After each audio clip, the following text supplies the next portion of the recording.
எனக்கு ரொம்ப நாள் ஆசை ஆஃப்ரிக்கன் குஃபு பண்ணி பார்க்கணும் அப்படின்னு. அதனால் இன்றைக்கி ஒரு மரவள்ளிக்கிழங்கு ஒரு வாழைக்காய் எடுத்துருக்கேன் அது ரெடி பண்ணுறதுக்கு. டேஸ்ட் எப்படி இருக்கும் அப்படிங்கிறத நான் வீடியோவோட லாஸ்ட்டில் சொல்கிறேன். மரவள்ளிக்கிழங்கு வாழைக்காவோடைய தோலை ரிமூவ் பண்ணிவிட்டு இந்த மாதிரி சின்ன சின்ன பீஸாக கட் பண்ணி எடுத்துக்கலாம். கட் பண்ண கிழங்கும் வாழைக்காவை ஒரு மிக்ஸி ஜாரில் சேர்த்து கொஞ்சமாக தண்ணி சேர்த்து இந்த மாதிரி ஃபைன் பேஸ்ட்டை அரைச்சி எடுத்துக்கலாம். அரைச்சி எடுத்த பேட்டரை ஒரு பேனில் சேர்த்து பாயில் பண்ணிக்கலாம். ஆஃப்ரிக்கன்ஸ் இது கூட சால்ட் ஆட் பண்ணுவாங்களான்னு தெரியாது, ஆனால் எனக்கு ஆட் பண்ணணும்னு தோணுச்சு. நான் கொஞ்சமாக சால்ட் இது கூட ஆட் பண்ணிவிட்டேன். இதை கை விடாமல் நல்ல கலரை விட்டுலாம். கொஞ்சம் நம்ம கை விட்டுட்டோன்னா அது கெட்டி பிடிக்குது. ரொம்ப ஈஸியாக இருக்குன்னு நினச்சா நான் இதை ஸ்டார்ட் பண்ணேன். பட் இது அவ்வளோ ஈஸி கிடையாதுங்க. கண்டினியூஸாக கிண்டிக்கிட்டே இருக்கிற மாதிரி இருக்குது.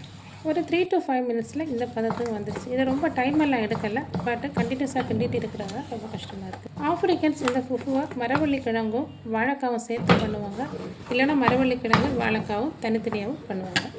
இந்த ஃபுட்டுக்கு அவங்களோட காம்பினேஷன் என்னென்னா ஃபிஷ் குழம்பு, மட்டன் குழம்பு, சிக்கன் கிரேவி, அதுக்கப்புறமா வெஜிடபிள் ஏதாச்சும் கிரேவி வச்சு சாப்பிடுவாங்க. இப்போது ஃபைனலாக ஃபுஃபு ரெடி ஆகிடுச்சு. கரெக்டாக ஒரு அல்வா பதத்துக்கு வந்துடுச்சு. பேனில் ஒட்டவே இல்லை.